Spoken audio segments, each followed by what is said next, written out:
اول مره في حياتي اروح بلبن واقف واخد الاوردر في 10 دقايق. ده يوم تاريخي لبلبن. المهم هم منزلين اختراع جديد اسمه الهليب ويحيح.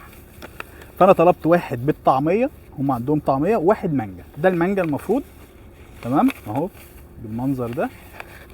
بيقول لك عيش بريوش المفروض زي كايزر كده، بيجي لك الاول كايزر بيتحط جوه المكون اللي انت مختاره وبيتكبس بيطلع بالمنظر ده.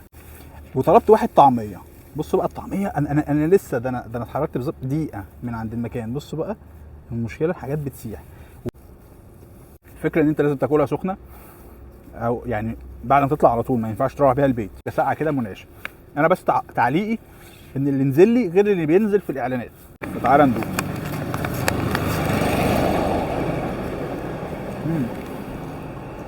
ياه منعش قوي ده جدا.